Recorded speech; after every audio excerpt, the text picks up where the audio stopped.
gentlemen, welcome back to the channel. Very stoked you are here. Today we're going over the M16A2, kind of. It's a very well-known rifle, it's a very well-known platform. Now the angle for this video that I'm more fascinated by would be its usage in the early days during the global war on terror or the invasion of Iraq. 2003, the United States and a whole coalition army invades into Iraq, kicking off a 20-year venture into the Middle East. Now, before that, there was, of course, Afghanistan, 2002. A lot of guys doing some crazy stuff over there. But for where this kind of comes into play, from where I was seeing photos, was during the invasion of Iraq. So, let's dive on it. We gotta take that hill!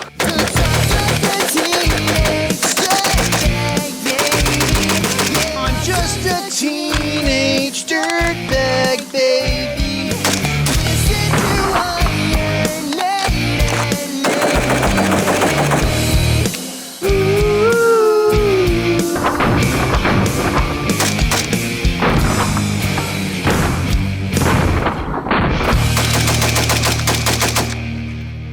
All right, let me be clear with you, son. These Marines are the finest fighting force the world has ever seen. We will find those WMDs. Let me make that clear to you and the Rolling Stones. You got me?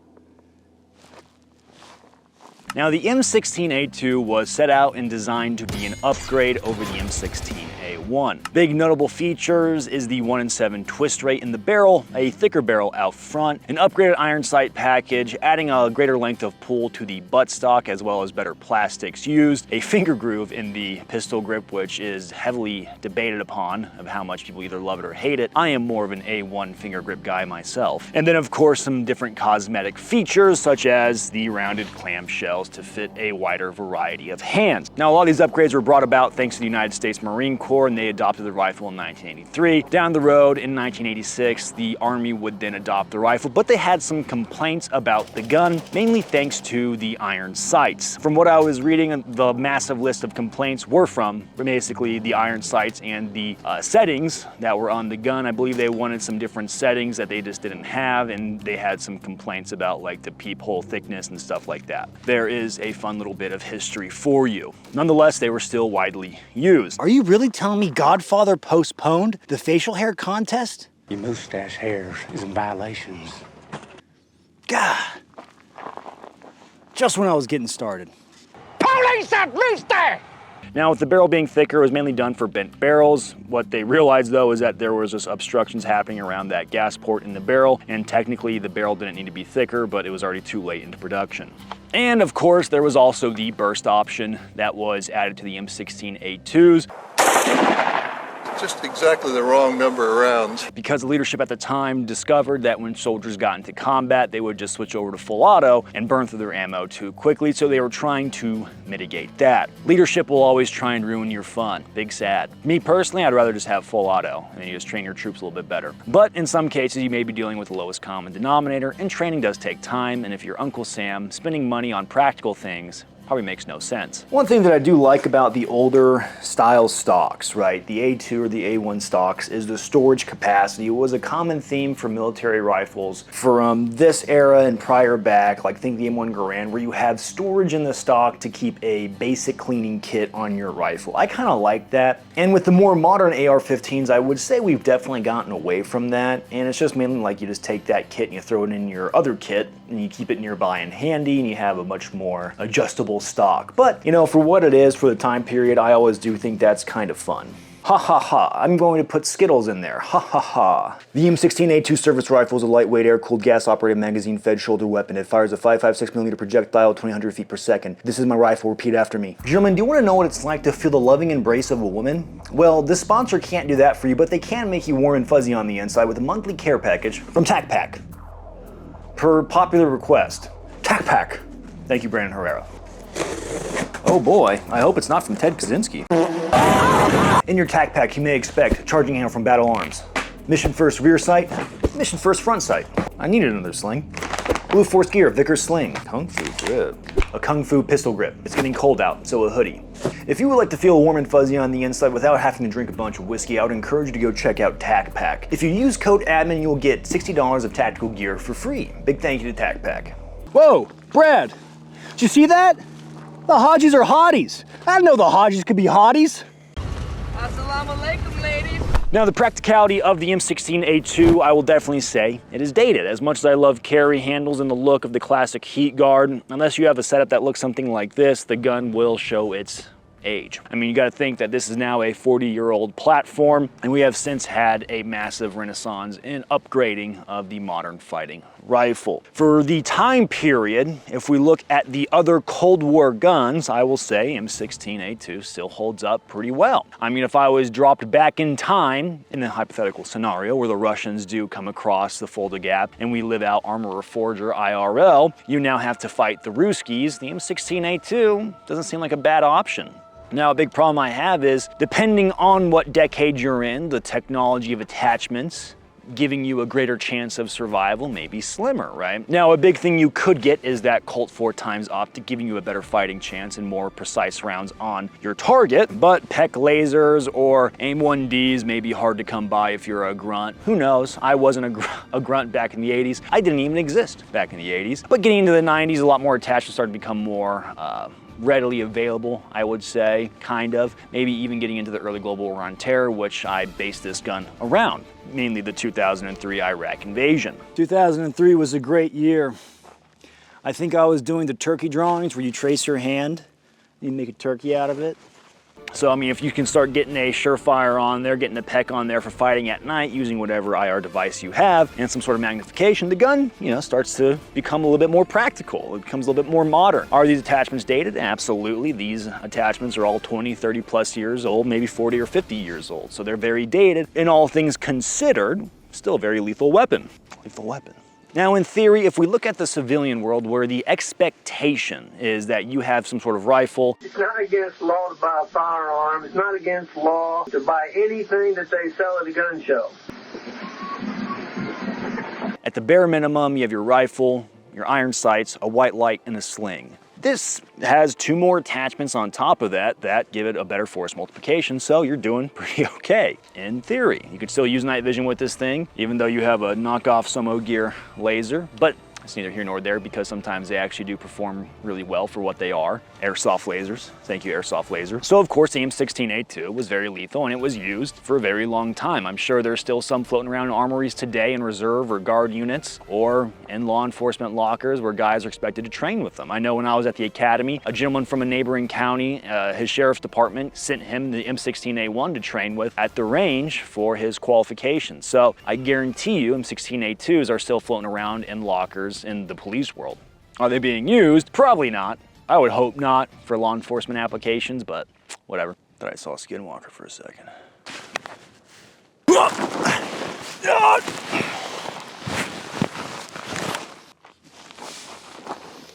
Getting too old for this shit, man. Oh, that was a hit. All right, so using some Badlands 55 grain, the ammo sponsor of the channel, big thank you to Badlands, achieving an average of 2976.5 feet per second out of a total shots fired of 30. With the 55 grain max we got was 3071. Minimum 2929.4.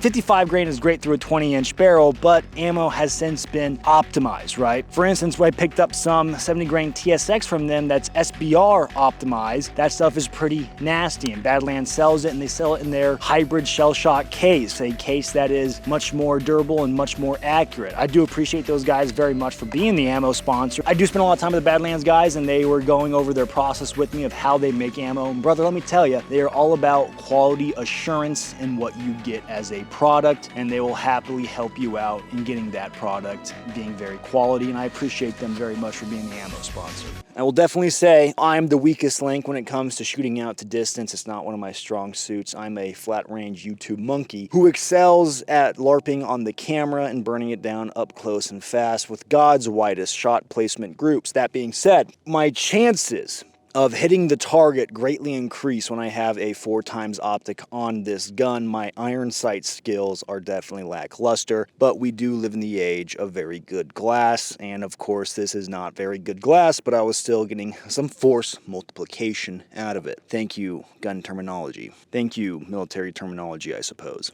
Now, these irons were designed to improve upon the M16A1 irons. Windage and elevation calls. Now, a thing that I noticed is that when you throw an A and PEC 2 M16A2, or a Somo gear pec on top of your M16, it reduces your front sight post visibility. And when you have an optic on top of the carry handle, it creates a tunnel. This is not an uncommon thing that I've experienced before. Say like on the Baril, where you have that channel for irons, if you throw an optic on top, it creates kind of a dark cave, and contrasting with your irons becomes a little bit more tricky. What I'm trying to say is, even trying to use the irons out to distance on definitely grayed out, clapped out steel becomes very tricky, and so optics are very important.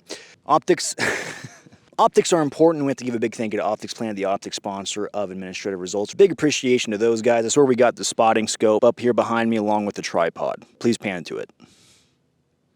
Thank you, Colton. Now, coming back to the Cold War topic, comparing the M16A2 against the other heavy hitters of the Cold War, thinking Russian AK-74, thinking German HKG-3, British L1A1, and then of course the L85, and then maybe even the French FAMAS, right? The more heavy-hitting, playmaking countries of that time. The M16A2, I would say, stands out being a much more quality option for troops. Clearly in Vietnam, the battle rifle was not the optimal choice of the standard grunt. They wanted to carry more ammo on them, and they wanted a lighter weapon that was better than jungle environments. And of course, the M16A1, or the M16 when it originally came out, depending on the designator model, because there are a bunch of them, had its problems thanks to the propellant and the lack of cleaning kits that were getting issued out to guys, and just the general knowledge of the gun because it was so new. Space age BB gun. But 223 would go on to become a very lethal round, despite what people call it. There was probably the history of it being a big varmint round because guys often use probably massive hunting rounds like 270 or 300 Win Mag or 30-06. Big old hunting rounds meant for dropping big game. And I mean, if you think about 2 world wars into Korea, 30-06 still being used and probably still into Vietnam, it's definitely a big round compared to 5.56, 180 grain versus 55 grain. So it makes sense why a common consensus of the time was you have some sort of varmint round that's just for wounding, but there were a lot of bad guys put into the earth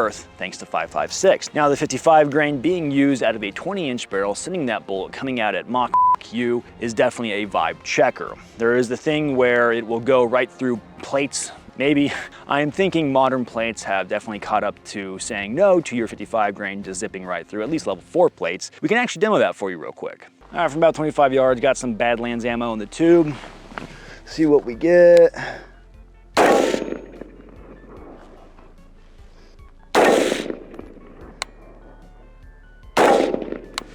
All right, 3 rounds into her. Let's check it out.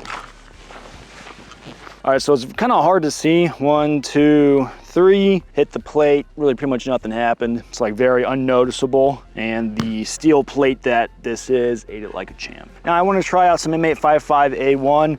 Kind of have to get this from the gray market, but it's not like any sort of magical armor piercing round. This is just like an enhanced penetrator, the updated version of M855. So let's see what it does.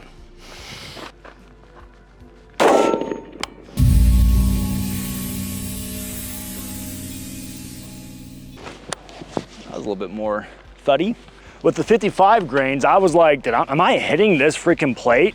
I'm getting kind of thrown off because it's right up against the steel. Oh yeah, still no penetration whatsoever, but a little bit more noticeable of an entrance hole. See if we can't put some more dings into her. We'll simulate extreme close quarters. I'm in danger. Nothing. So yeah, maybe with a steel level 4 plate like this, I don't think your 55 grain ball ammo is gonna be doing too much to it. Sir, is it true? Is it true that J-Lo's dead? Ray, the battalion commander, offered no sit rep as to J-Lo's status. But of all the Cold War guns, I would still probably stick to an M16 because it is my biases. I do love the HKG-3. I think it is very cool. The AK-74 also still being used today. I still would rather probably have an M16 because my American blood memory is just that dialed in on it, I guess. Now the M16, despite the military trying to replace it with the Advanced Combat Rifle program of the late 80s to the, I guess, 1990, it survived that. They were trying to increase the hit probability of soldiers, I think, by 100%, because actually hitting bad guys in combat is apparently hard when they are shooting back at you. I wouldn't know because I only win all of my gunfights on the flat range because the cardboard targets never shoot back at me. And they spent $300 million in late 1980s money, which if you adjust for inflation comes out to like $860+ million today. All for them to find out they probably should have used some sort of enhanced magnification on a gun, increasing a soldier's hit probability. Thank you, Uncle Sam. I wasn't even alive yet, my parents were, but I am still mad about that waste of taxpayer dollars, but we did get the HK G11 out of that. Can't win them all, can't win them all. HK USA, please bring G11 to market. I don't care how much it costs, I will probably buy one.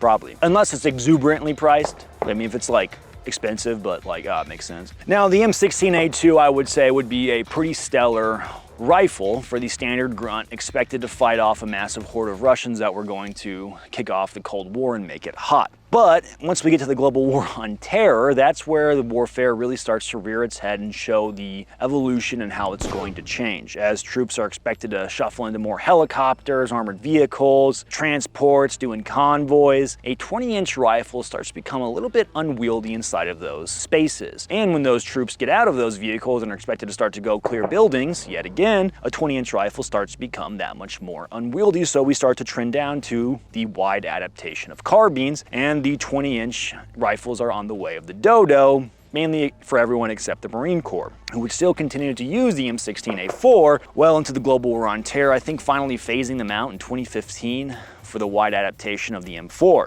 And then, of course, they probably started getting like M27s as IARs. But then, of course, also other high-speed units adopting 10.3 Mark 18s. And by now, the 20-inch rifle would probably be considered something for reserve troops that aren't expected to conduct high-speed missions or sent back to guard lockers or reserve units, or starting to get 1066 programmed to law enforcement units. And it's kind of like the era is over. Understandably so. For the effectiveness that you can get out of those short carbines, there's like a certain matching point to where for the average engagement distance, the velocity of that round is negligible versus a 20-inch versus a 14.5. It's once you start getting further out, but that's not the common engagement distance for those conflicts, or I guess for conflicts in general, based off the numbers they were running. Smarter eggheads than I that have a real job and don't make YouTube videos have like whole papers and dissertations on this stuff. I'm a professional idiot. You wanna look as cool as this guy? Well, thanks to Americana Pipe Dream Apparel, you can look as cool as this guy. I mean, that guy. AP has all the stuff you may need to take your LARP to the next level and go extra hard in your mother's basement: knives, night vision manuals, and of course, Milsar clothing. They have the drip for you to go extra hard, and I encourage you to go check them out, and I appreciate them being one of the sponsors of this episode. Hey, you wanna see a picture of my girlfriend? Yeah. All right, check her out, dude. She's pretty cute.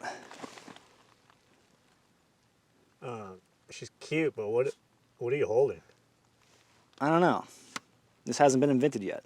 Now, thanks to the M4 and all its packages and attachments, making it that much of a better gun, as well as Sig Sauer's battle rifle XM7 replacing pretty much that as well in some instances. I doubt it fully ever will, because 5.56 is pretty meta. The 20-inch rifle, the M16A2 and A4 are pretty much looking to go the way of the dodo in terms of service for the United States military. That being said, a lot of guys, especially older guys, served with that gun, trained on that gun, and they have a lot of nostalgia tied to that gun. It represents a part of that transitionary period in your youth where you go from a young kid to now you're a fighting age male, a part of a war machine. And I totally understand why a gentleman may be nostalgic for his M16A2. Now, me personally, I don't have as much nostalgia tied up into it. A lot of my interest and admiration for this gun comes about from its practicality and just how cool it looks. And of course, I being a massive simp for the carry handle. Now, that being said, carry handle, optic, all this definitely does show its age when you're trying to get the most out of it. But, you know, a build like this, I'm not going for the highest end, high-speed gun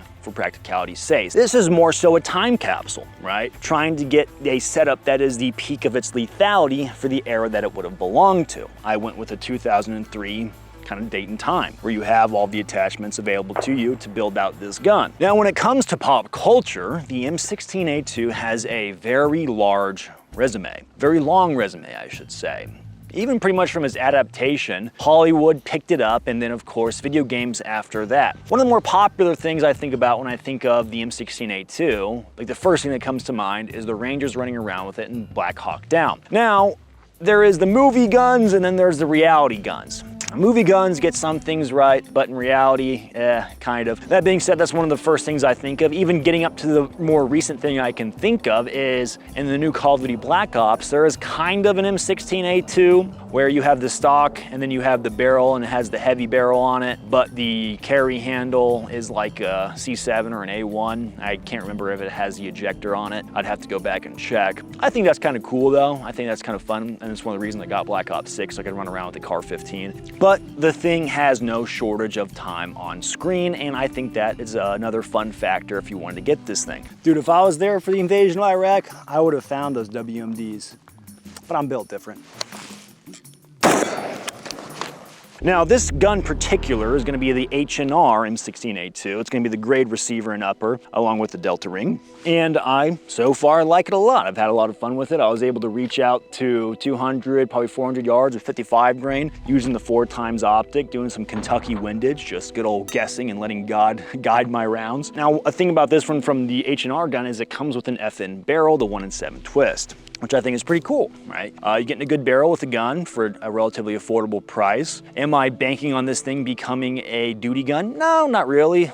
Now, if I had to, I definitely would vibe check some folks, for sure, and it could be done, but I have other weapons for this job. I will say I am happy that H&R exists and that they are cranking out retro guns because it makes it easy to acquire these things. When I was first getting into the whole retro gun scene, there just wasn't a lot of them floating around, and there was a lot of knowledge that had to be learned. And so it's cool that they are readily available for you to snag up now. Does it make them less intrinsically valuable because they're more widespread available? Probably, and I will say the retro craze has probably definitely tapered off because the gun industry, if you haven't learned this by now, definitely operates in cycles of fads, but I'm still true to it. I think carry handles are cool, and I think they're really fun. Gentlemen, this was a video on the M16A2 and how I tricked mine out, and some thoughts and a little bit of history. I hope you guys enjoyed it. I appreciate you watching this far into the video. Without you guys, this channel would not be what it is, and I appreciate you all very much. Godspeed.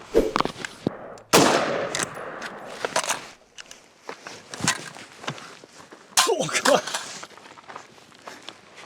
No pictures. Hey, no pictures. No pictures. Shut it down.